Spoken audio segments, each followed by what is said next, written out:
Hello दोस्तों, welcome back once again to our channel. My name is Yash और आज हम पढ़ने वाले हैं फिजिकल प्रॉपर्टी किसकी, कार्बोनिल कंपाउंड की। तो कार्बोनिल कंपाउंड में आपको अल्डिहाइड भी मिलता है और कीटोन भी मिलता है, और अगर उसी में हम OH लगा दें तो कार्बोक्सिलिक एसिड आता है। ठीक है, तो स्टार्ट करते हैं सबसे पहले इंटरमॉलिक्यूलर फोर्स से रिलेटेड डिस्कशन को। द कार्बोनिल बॉन्ड, ये देखिए, ये जो बॉन्ड है इसे कार्बोनिल बॉन्ड कहते हैं, कार्बन और ऑक्सीजन के बीच में। In aldehyde and ketone is a polar covalent bond. मतलब ये जो बॉन्ड होता है ये पोलर कोवेलेंट बॉन्ड होता है। Now what do you mean by polar covalent bond?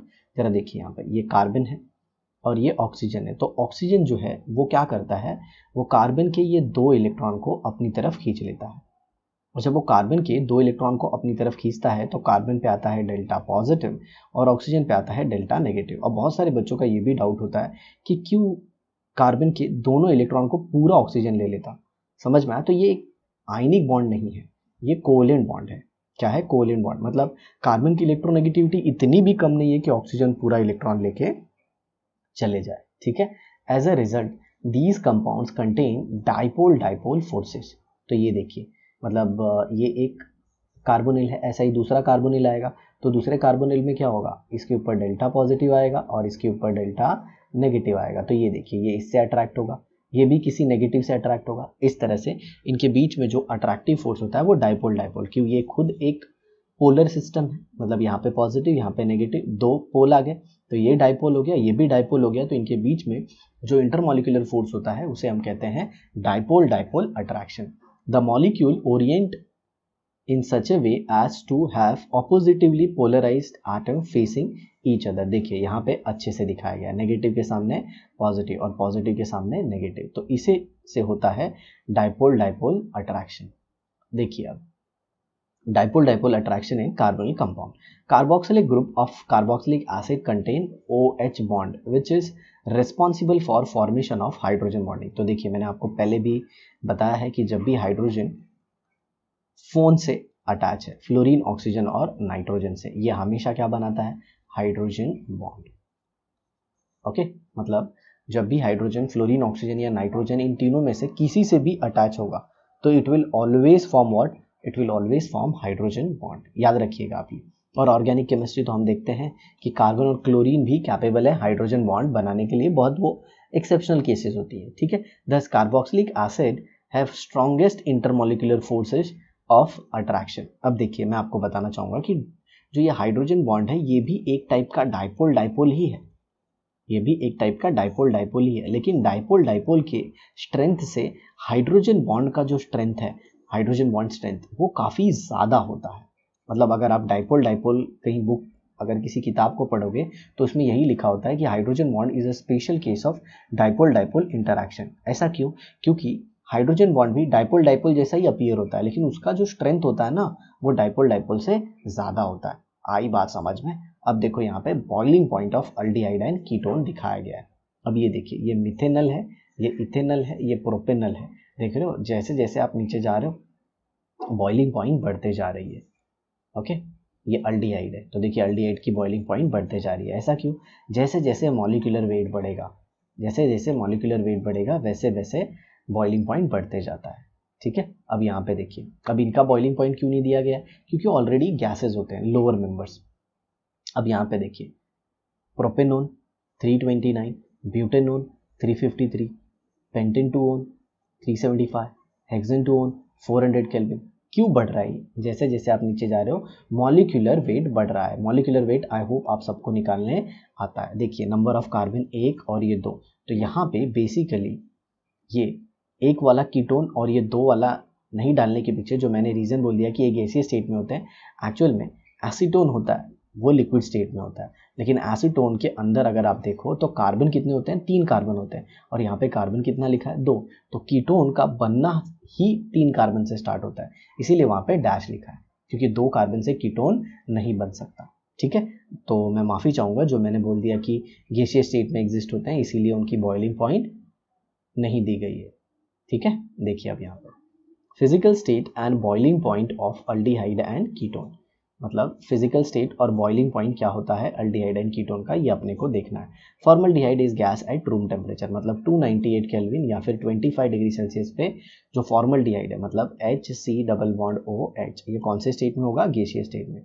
Acetaldehyde is extremely volatile colourless liquid, volatile मतलब क्या, जो रूम टेम्परेचर पे वेपर में कन्वर्ट होना स्टार्ट हो जाए, ठीक है, जिसका वेपर प्रेशर काफी ज्यादा हो। आया समझ में? अब देखिए यहाँ पे, और वो लिक्विड स्टेट में होता है। Higher aldehyde have pleasant odour, मतलब जो ज़्यादा कार्बन वाले अल्डिहाइड है उनका जो ओडर होता है वो प्लीजेंट होता है। प्लीजेंट मतलब ऐसे स्वीट टाइप के टेस्ट के होते हैं, समझ में? अब मैं टेस्ट बोल रहा हूँ, महक जो होती है ना उनकी सूदी टाइप की होती है। जैसे आप कोई पसंदीदा परफ्यूम सूंघ लेते हो तो आपको अच्छा लगता है, वैसा प्लीजेंट होता है। Acetone is a liquid at room temperature and has a pleasant odour, but most of the higher ketones have bland odour. Bland odour मतलब एक ऐसा ऑर्डर जो आपको पसंद नहीं आएगा। अब देखिए एसीटोन के बारे में तो ऑलमोस्ट सबको ही पता होगा, क्योंकि गर्ल्स इसे यूज करती हैं as a nail polish remover. Girls इसे कैसे यूज करती हैं, नेल पॉलिश रिमूवर की तरह यूज करती हैं, ठीक है, तो उनको तो पता ही है और उन्होंने इसे हैंडल भी किया है। Increasing boiling point in homologous series of aldehyde and ketone are listed in table 12.4, जिसे हम ऑलरेडी देख चुके हैं। होमोलोगस सीरीज मतलब क्या, जिसमें CH2 यूनिट मतलब 14 यूनिट्स का डिफरेंस है, मतलब एक कार्बन और 2 हाइड्रोजन का डिफरेंस है। और हम सबको पता है जैसे जैसे मॉलिक्यूलर वेट बढ़ते जाता है वैसे वैसे बॉइलिंग पॉइंट भी क्या होती है, बढ़ते जाती है। आगे देखिए, solubility of aldehyde and ketone. Aldehyde and ketone का अपने को क्या देखने का है, सॉल्युबिलिटी देखना है, ठीक है। देखिए, the oxygen atom of carbonyl can involve in hydrogen bonding with water molecule, मतलब ये हाइड्रोजन बॉन्डिंग में इन्वॉल्व हो सकता है, ठीक है। As a result of this the lower aldehyde and ketone are water soluble. अब जरा देखिए कैसे इन्वॉल्व हो सकता है हाइड्रोजन बॉन्डिंग में, मैं पहले आपको वो बता देता हूँ। ओके, तो देखिए यहाँ पे ये C है, ये डबल बॉन्ड O है, तो अगर आप देखें तो यहाँ पे ऑक्सीजन पे डेल्टा नेगेटिव है और यहाँ पे क्या है, डेल्टा पॉजिटिव, क्योंकि इस इलेक्ट्रॉन को कौन खींच रहा है, ऑक्सीजन खींच रहा है, ओके, इसीलिए ऑक्सीजन पे क्या है, नेगेटिव, और कार्बन पे क्या है, डेल्टा पॉजिटिव। मान लीजिए यहाँ पे ऐसे H2O आ जाता है तो ऐसे होगा। अब नो डाउट हाइड्रोजन के ऊपर होगा डेल्टा पॉजिटिव। अब यहाँ पे सिंपल अट्रैक्शन हो सकता है और इसी को अपन क्या कहते हैं, इसी को अपन कहते हैं हाइड्रोजन बॉन्ड। ओके, तो ये कैपेबल है, इसीलिए ये क्या करता है, हाइड्रोजन बॉन्ड बना पाता है। लेकिन ये सिर्फ किसमें पॉसिबल है, लोअर मेंबर में, लोअर मेंबर में। ओके, लोअर मेंबर मतलब जहां पे कार्बन कार्बन के नंबर काफी कम हो। बट जैसे ही कार्बन के नंबर बढ़ जाएंगे, मान लीजिए जैसे ये वाला ले लेता हूं, तो ये वाला पार्ट तो मान लीजिए पानी के साथ हाइड्रोजन बॉन्ड बनाएगा, इसे हम क्या कहेंगे, हाइड्रोफिलिक।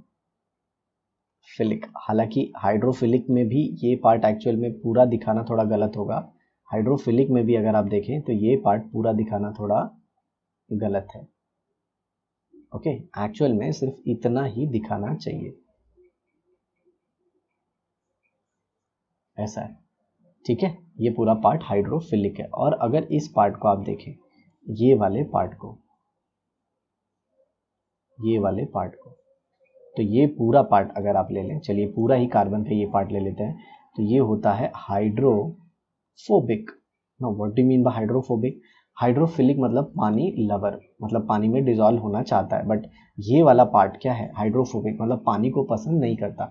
हाइड्रो मतलब पानी, फोबिक मतलब हेटर या फिर डर लगता है उससे, फोबिया होता है ना, वाटर फोबिया, ऐसा, ठीक है। तो जैसे जैसे कार्बन के पार्ट बढ़ेंगे वैसे वैसे वाटर में सॉल्युबिलिटी क्या हो जाएगी, कम हो जाएगी। इसीलिए आप देखोगे मेजॉरिटी ऑफ प्लेसेस पे ये स्टेटमेंट कि जैसे जैसे हायर मेंबर आते हैं, कौन आते हैं, हायर मेंबर, उनकी सॉल्युबिलिटी क्या होती है, वाटर में कम हो जाती है, that solubility decreases in water. Okay, चलो आगे देखते हैं।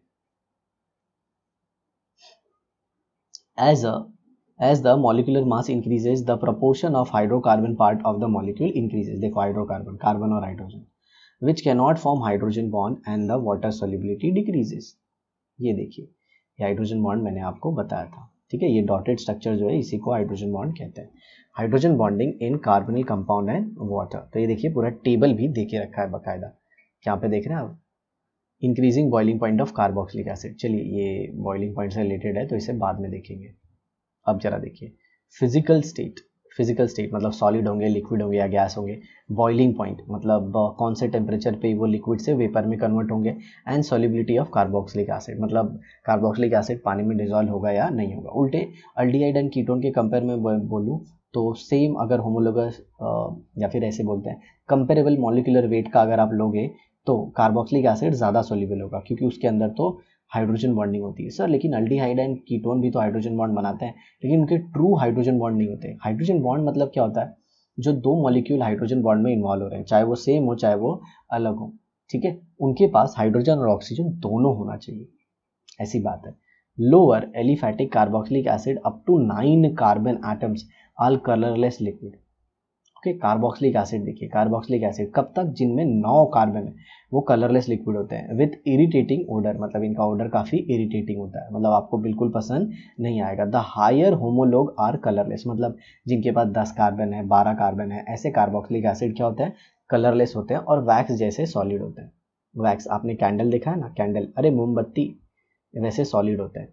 ओके, हैव लो वोलेटिलिटी, उनकी वोलेटिलिटी कम होती है, मतलब जल्दी लिक्विड से वेपर स्टेट में कन्वर्ट नहीं होते। Boiling point of lower carboxylic acid is listed in table 12.5, तो वही देख लेते हैं अपन पहले, ये देखिए। अब देख रहे हो boiling point down the group बढ़ते जा रहा है, क्योंकि जैसे जैसे मॉलिक्यूलर वेट बढ़ेगा बॉइलिंग पॉइंट और मेल्टिंग पॉइंट सब बढ़ता है। ओके, याद रखना ऐसा, जैसे जैसे मॉलिक्यूलर वेट बढ़ता है बॉइलिंग पॉइंट भी क्या होता है, बढ़ते जाता है। अब यहाँ पे देखिए, carboxylic acid have higher boiling point than those of alkane. Simple सी बात है, अल्केन के अंदर जो इंटरमॉलिक्यूलर फोर्स होता है वो week van der Waals force होता है। ओके, जबकि आप कार्बोक्सिलिक एसिड के अंदर देखो तो हाइड्रोजन बॉन्डिंग होती है। वही हाल है ether, alcohol. Okay, alcohol, aldehyde and ketone of comparable masses. अब जरा देखिए सर, अल्कोहल में भी तो हाइड्रोजन बॉन्डिंग होती है, तो फिर उसका बॉइलिंग पॉइंट कार्बोक्सिलिक एसिड से कैसे कम है। तो यहाँ पे देखो कार्बोक्सिलिक एसिड में क्या होता है, R C double bond O, O और ये H, ठीक है, तो ऑक्सीजन पे डेल्टा क्या आता है, नेगेटिव, ऑक्सीजन पे डेल्टा नेगेटिव आता है और हाइड्रोजन पे डेल्टा पॉजिटिव आता है। और इसको कौन अट्रैक्ट करता है, दूसरे मॉलिक्यूल का ऑक्सीजन। यहाँ पे देखिए ये, अब ये डबल बॉन्ड O हो गया C और ये OH हो गया और यहाँ पे ये R हो गया। तो अब जरा देखिए इनके बीच में हाइड्रोजन बॉन्डिंग होती है। तो अब ये क्यों इतनी आसानी से हो पाता है, मतलब अल्कोहल में भी तो हो रहा है, ये ROH है, यहाँ से ये H, ये O और ये R दूसरे मॉलिक्यूल का। अब यहाँ पे क्यों इतना स्ट्रॉन्ग इंटरैक्शन है, तो अगर आप देखें नो डाउट दोनों में हाइड्रोजन ऑक्सीजन से अटैच है और डोनेशन भी कौन कर रहा है, ऑक्सीजन ही कर रहा है। बट अगर आप इसमें देखें ना तो ये जो ऑक्सीजन का लोन पेयर है ये रेजोनेंस करके इस ऑक्सीजन पे आता है, मतलब इसके ऊपर डेल्टा नेगेटिव काफ़ी ज़्यादा होता है, तो ये इजीली दे सकता है, इजीली H+ को इलेक्ट्रॉन दे सकता है, मतलब यहाँ पे कोऑर्डिनेट कोवैलेंट बॉन्ड इजीली बन सकता है। लेकिन यहाँ पे देखें तो यहाँ पे सिर्फ प्लस आई के इफेक्ट की वजह से डेल्टा नेगेटिव, लेकिन यहाँ पे तो बाकायदा पूरे रेजोनेंस की वजह से डोनर ऑक्सीजन के ऊपर नेगेटिव चार्ज है, मतलब इसका हाइड्रोजन बॉन्ड ज़्यादा स्ट्रांग होगा। आया समझ में। और ये ऑक्सीजन के ऊपर अगर पॉजिटिव चार्ज आ जाता है इस ऑक्सीजन के ऊपर, तो ये हाइड्रोजन का इलेक्ट्रॉन भी बहुत स्ट्रांगली खींचेगा, तो हाइड्रोजन पे पॉजिटिव चार्ज भी बहुत ज़्यादा आएगा, और पॉजिटिव चार्ज बहुत ज़्यादा आएगा तो ये ऑक्सीजन देगा भी बहुत अच्छे से, तो इनका हाइड्रोजन बॉन्ड तगड़ा होगा कंपेयर टू अल्कोहल, क्योंकि अल्कोहल में तो ये हाइड्रोजन के इलेक्ट्रॉन को ऑक्सीजन ही तो खींच रहा है, बाकी कोई -R या -M इफेक्ट नहीं है। सर ये कौन से भयंकर -M -R शब्दों का प्रयोग कर रहे हो, जी हाँ ये सब GOC में सिखाया जाता है, आपको पता होना चाहिए। Okay, this is being taught in GOC। ठीक है साथियों, चलिए अब हम आगे बढ़ते हैं। The reason is that in liquid phase carboxylic acid form dimer in which 2 molecule are held by 2 hydrogen bond. मतलब अगर लिक्विड फेज की बात करोगे तो जो कार्बोक्सिलिक एसिड है वो डाइमर बना लेते हैं। ये देखिए, ये एक कार्बोक्सिलिक एसिड और ये दूसरा कार्बोक्सिलिक एसिड, डाइमर मतलब 2 मॉलिक्यूल या फिर 2 मोनोमर मिलके एक बन जाते हैं। समझ में आया, तो जितने से बनता है उसी का नाम हम रख देते हैं, तो ये क्या बन गया, dimer. Okay, acidic hydrogen of 1 molecule form hydrogen bond with carbonyl oxygen of other molecule. तो ये देखिए कार्बोनिल है और इसने इस एसिडिक हाइड्रोजन के साथ हाइड्रोजन बॉन्ड बना दिया और इसके कार्बोनिल ने इसके एसिडिक हाइड्रोजन से हाइड्रोजन बॉन्ड बना लिया। अब इस हाइड्रोजन को एसिडिक क्यों कहते हैं? क्योंकि इसका ये जो इलेक्ट्रॉन है, क्योंकि ये थोड़ा मिटा देता हूं तो आपको अच्छे से दिखेगा। अब समझाते हैं आपको थोड़ा सा अलग कलर लेके, ओके, ताकि अंडरस्टैंडिंग बनी रहे। ये देखिए ये वाला जो इलेक्ट्रॉन है इसका, ये ऑक्सीजन खींच रहा है स्ट्रांगली, इसीलिए इसके ऊपर डेल्टा नेगेटिव, तो ये एसिडिक हाइड्रोजन है। ठीक उसी तरह से इसका इलेक्ट्रॉन ये स्ट्रांगली खींच रहा है, इसीलिए ये एसिडिक हाइड्रोजन है। आप देख रहे हैं ना यहाँ पे डेल्टा पॉजिटिव, मतलब जो H+ की तरह निकलने के लिए तैयार हो उसे हम कहते हैं acidic hydrogen. This doubles the size of molecule resulting in increase in intermolecular van der Waals force of attraction। अब देखिए मॉलिक्यूल का साइज कितना बड़ा हो गया और ऐसा ही एक और बड़ा आएगा तो इनके बीच में जो week van der Waals force होंगे, जो हम कहते हैं एक्चुअल में वो बहुत ज़्यादा स्ट्रांग हो जाएंगे, क्योंकि हम सब जानते हैं वैन डर वाल फोर्स का बेसिकली जो लंडन फोर्स है उसका स्ट्रेंथ कैसे बढ़ता है, जैसे जैसे मॉलिक्यूल का स्ट्रेंथ बढ़ता है तो होगा क्या, बॉइलिंग पॉइंट बढ़ जाएगी। तो वही लिखा है, in turn high boiling point. In this case of acetic acid, dimer exists even in gas phase। ठीक है, तो एसिटिक एसिड के केस में तो आपको डाइमर गैस फेज में भी दिख सकता है। ये देखिए पूरा वेरिएशन ऑफ बॉइलिंग पॉइंट दे दिया है यहाँ पे। ये देखिए अल्केन है, ओके, कितने कार्बन का है? 4 कार्बन का अल्केन, उसका बॉइलिंग पॉइंट देखिए 272, और यहाँ पे 3 कार्बन का है। ऐसे मान लीजिए ऑक्सीजन का जो मास है वो कंपेयर टू कार्बन के मास के बराबर है, तो देखिए उधर ही हाइड्रोजन का कितना, सॉरी ईथर का कितना है 60, क्योंकि ईथर के अंदर क्या होता है, ईथर की पोलैरिटी थोड़ी सी अल्केन से ज़्यादा होती है। अब देखिए अल्डिहाइड, अल्डिहाइड में कितने हैं? 3 कार्बन, अल्डिहाइड में कितना है? 3 कार्बन, और ये ऑक्सीजन भी किसकी तरह, कार्बन की तरह ही मान लीजिए, मतलब सारे कंपेरेबल मॉलिक्यूलर वेट की तरह। देखिए ना उनका मॉलिक्यूलर मास देखिए एकदम कंपेरेबल है, सिर्फ 2 यूनिट का फर्क है किसी किसी के बीच में, बट जैसे जैसे आप नीचे जा रहे हैं इंटरमॉलिक्यूलर फोर्स बढ़ते जा रहा है, क्योंकि कार्बोक्सिलिक एसिड में क्या आ गया, हाइड्रोजन बॉन्डिंग, और अल्कोहल के अंदर भी क्या आ गया, हाइड्रोजन बॉन्डिंग। तो इनका तो कॉम्पिटिशन बाकी से अलग हो गया, क्योंकि बाकी के अंदर कौन सा फोर्स है, बाकी के अंदर डाइपोल डाइपोल है, इन सब के अंदर क्या है, डाइपोल डाइपोल, इनके अंदर डाइपोल है, लेकिन इन दोनों में हाइड्रोजन बॉन्ड है, और hydrogen bond is always stronger than dipole dipole. अब इन हाइड्रोजन बॉन्ड के अलावा जो डाइपोल डाइपोल है इसमें भी आप देख रहे हैं कीटोन का ज़्यादा है, कीटोन का ज़्यादा है, क्योंकि बताया ना कीटोन थोड़ा बहुत कैपेबल होता है क्या बनाने का, हाइड्रोजन बॉन्ड, और वही थोड़ा बहुत हाल किसका है, अल्डिहाइड का। बाकी ईथर तो बिल्कुल चांस नहीं होता उसका हाइड्रोजन बॉन्ड बनाने का, इसीलिए वो एकदम कम। आगे आपको समझ में? जी, तो इसे याद रखिएगा, ओके। अगर सेम मॉलिक्यूलर वेट का अल्डिहाइड है और कीटोन है तो कीटोन का जो बॉइलिंग पॉइंट है वो ज़्यादा होगा। आगे देखिए, the relative strength of intermolecular force, सबसे ज़्यादा हाइड्रोजन बॉन्ड, फिर डाइपोल डाइपोल, फिर van der Waals force, hence boiling point carboxylic acid, hydrogen bond, ये भी हाइड्रोजन बॉन्ड, और इनके अंदर कौन सा है, डाइपोल डाइपोल है, और इनके अंदर weak force that is London आता है, ओके, ऐसे याद रखना। तो कीटोन और अल्डिहाइड के अंदर कौन सा है, डाइपोल डाइपोल इंटरैक्शन, या फिर आप ऐसे कह सकते हो very less tendency to form hydrogen bond.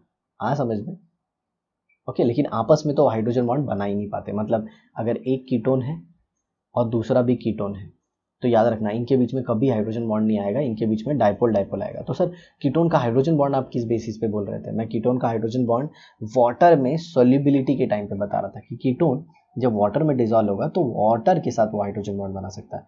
बाकी 2 कीटोन के बीच में डाइपोल डाइपोल अट्रैक्शन होता है, क्योंकि कीटोन्स क्या होते हैं और अल्डिहाइड क्या होते हैं, पोलर होते हैं। आया समझ में? ओके, और पोलैरिटी ऑफ कीटोन जो होती है वो थोड़ी ज़्यादा होती है, किसके कंपेयर में, अल्डिहाइड के कंपेयर में, ठीक है, क्योंकि अल्डिहाइड में बड़ा पूरा जो अल्काइल ग्रुप है वो कार्बोनिल कार्बन पे जो पॉजिटिव चार्ज आता है उसको थोड़ा कम कर देता है, जिससे पोलैरिटी क्या हो जाती है, कम हो जाती है। ओके, जिन्हें नहीं समझ में आ रहा है उनको मैं बता दूं, ये वाले मैं कार्बन की बात कर रहा हूँ, ये C डबल बॉन्ड O है ना, तो यहाँ पे कार्बन पे डेल्टा नेगेटिव और यहाँ पे पॉजिटिव, तो अगर यही अल्डिहाइड होता है तो यहाँ पे C डबल बॉन्ड और ये H होता है, ठीक है। तो H का तो कोई इतना ज़्यादा इफेक्ट नहीं है, लेकिन यहाँ से R ग्रुप जो है ये प्लस आई देता है। अब यहाँ पे तो कोई बोलेगा कि सर यहाँ पे तो दोनों साइड से प्लस आई मिल रहा है, बट अगर इसका स्ट्रक्चर देखो तो इसका जो स्ट्रक्चर होगा ये कैसा होगा, sp2 हाइब्रिडाइज्ड ऐसे होगा, C डबल बॉन्ड O ऐसे, ट्रायंगुलर प्लेनर। सर इसमें भी तो ऐसे ही होगा, C डबल बॉन्ड OH और यहाँ पे मान लीजिए ये टेट्राहेड्रल पार्ट है, ये यहाँ पे मान लीजिए ऐसे टेट्राहेड्रल पार्ट आ गया। ठीक है, तो देखने जाएंगे सर तो यहाँ पे तो पोलैरिटी ज़्यादा किसकी होनी चाहिए, पोलैरिटी ज़्यादा किसकी होनी चाहिए, अल्डिहाइड का, क्योंकि हाइड्रोजन तो इतना ज़्यादा प्लस आई इफेक्ट नहीं दिखाएगा। बट होता क्या है, ये जो अल्डिहाइड में ग्रुप है ना, अल्डिहाइड में ये ग्रुप का साइज बड़ा होते जाता है, और साइज जैसे जैसे बड़ा होता है ना इसकी पोलैरिटी कम हो जाती है। या फिर आप ऐसे कह सकते हो कि जैसे जैसे ये ग्रुप बड़ा होता है, ओके, पैकिंग इतनी अच्छी नहीं हो पाती, पैकिंग इतनी अच्छी नहीं हो पाती। और पैकिंग अच्छी नहीं होगी, सिंपल सी बात है, मतलब मैं लिक्विड स्टेट की पैकिंग की बात कर रहा हूँ, आप यहाँ पे लैटिस मत ले लेना। मतलब जो अरेंजमेंट है लिक्विड में, लिक्विड के बीच का जो इंटरमोलिकुलर फोर्स है वो वीक रह जाता है, क्योंकि जो बड़े बड़े अल्काइल ग्रुप आएंगे तो उनके बीच में क्या होगा, रिपल्शन। लेकिन यहाँ पे तो वो डिस्ट्रीब्यूट हो जाते हैं दोनों साइड। ठीक है, ऐसा है। ओ ये क्या खुल गया, चैनल का थोड़ा सा आ गया, चलिए कोई बात नहीं, आप भी देख लेंगे कि हमारा जो हेलोजन डेरिवेटिव की वीडियो है वो कैसे काम कर रही है। ओके, वो सब कुछ तो बहुत कुछ इन्फॉर्मेशन मिल गया होगा आपको वीडियो देख के। यहाँ पे देखिए, डू यू नो, ये गाना बहुत फेमस है, आप कमेंट बॉक्स में लिखिएगा कौन सा गाना है। Commercially available form of formaldehyde and acetaldehyde. Formaldehyde is available commercially as a solid polymer called paraformaldehyde, ये देखिए ये वाला फॉर्म है। And trioxane has a cyclic structure. These are convenient for use in chemical reaction as a source of formaldehyde. aqueous solution of formaldehyde called formalin, which is used for preservation of biological and anatomical specimen. Okay, जो formalin होता है वो biological और anatomical specimen मतलब जैसे आपको कबूतर पढ़ना है या फिर आप स्नेक पढ़ रहे हो तो उसके फॉर्मलिन के अंदर उसको डाल के रखते हैं, तो वो क्या हो जाते हैं, प्रोटेक्टेड रहता है। When dry formaldehyde is required, it is obtained by heating पैराफॉर्मल्डिहाइड और ट्रायोक्सेन। तो ये देखिए ट्रायोक्सेन का भी फॉर्मूला आपके पास है और पैराफॉर्मल्डिहाइड का भी है। Acetaldehyde is also conventionally use as a solid trimer and tetramer. Acetaldehyde को भी हम कन्वेंशनली, ओके कन्वेंशनली नहीं, कन्वीनियंटली मतलब प्रॉपर तरीके से यूज कर सकते हैं। ओके, और कैसे यूज होता है वो, सॉलिड ट्राइमर या फिर टेट्रामर। सर सॉलिड ट्राइमर मतलब क्या, 3 मॉलिक्यूल मिलके एक बन जाते हैं, और टेट्रामर मतलब 4 मॉलिक्यूल मिलके एक बन जाते हैं। अब जरा देखिए, lower aliphatic carboxylic acid up to 4 carbon are miscible with water due to formation of intermolecular hydrogen bond with carboxylic acid molecule, okay, and solvent water molecule. मतलब जब तक कार्बोक्सिलिक एसिड 4 कार्बन वाला है तो वो थोड़ा बहुत वाटर में डिजॉल्व होगा। लोअर वाले, एकदम लोअर वाले तो पूरा डिजॉल्व हो जाएंगे, लेकिन 4 कार्बन वाला थोड़ा डिजॉल्व होगा। बट अगर जैसे ही 4 कार्बन से ज़्यादा वाले कार्बन वाले कार्बोक्सिलिक एसिड है तब तो वो डिजॉल्व नहीं होंगे। क्यों, अब उनमें हाइड्रोफोबिक जो पार्ट है वो बढ़ गया है, मतलब जो कार्बन वाला पार्ट है ये बढ़ गया है और ये वाटर को बिल्कुल पसंद नहीं करता। Okay, higher carboxylic acid are practically insoluble in water due to increase hydrophobic interaction of hydrocarbon part with water, ये मैंने आपको बताया था।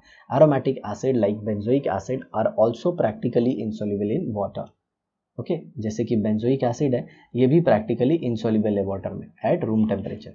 ठीक है, water insoluble carboxylic acid are soluble in less polar organic solvent like ether, alcohol, benzene and so on। मतलब जो carboxylic acid पानी में डिजॉल्व नहीं होते वो polar, less polar organic solvent में डिजॉल्व होते हैं। ऑर्गेनिक सॉल्वेंट आपको पता होगा ether, alcohol and benzene, but याद रखना जो पानी में डिजॉल्व नहीं होते। और एक इंपॉर्टेंट चीज़ यहाँ पे बताई गई है, बेंजोइक एसिड भी है ना प्रैक्टिकली इंसॉल्युबल होता है, किसमें, पानी में, और वो भी रूम टेम्परेचर पे। आपको बेंजोइक एसिड का फॉर्मूला याद होना चाहिए। ये देखिए ये बेंजोइक एसिड है।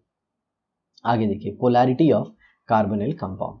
तो पोलैरिटी ऑफ कार्बोनिल कंपाउंड में ये तो हमने देख लिया, ये बॉन्ड मोमेंट है, इसे हम क्या कहते हैं, बॉन्ड मोमेंट। ये जो टेल रिप्रेजेंट करती है ये लेस इलेक्ट्रोनेगेटिव को रिप्रेजेंट करती है, और ये जो एरो पोर्शन है ये मोर इलेक्ट्रोनेगेटिव को रिप्रेजेंट करता है। ऑक्सीजन इलेक्ट्रॉन खींच लेता है कार्बन के ये दोनों, इसीलिए उस पर डेल्टा नेगेटिव, और कार्बन का इलेक्ट्रॉन उससे दूर चले जाता है, इसके लिए डेल्टा पॉजिटिव। और ये देखो ये पूरा ऐसे ऐसे कन्वर्ट हो जाता है। हालांकि ये कम क्वांटिटी में बनता है क्योंकि ये चार्ज स्पीशीज है, और charge species are always less stable.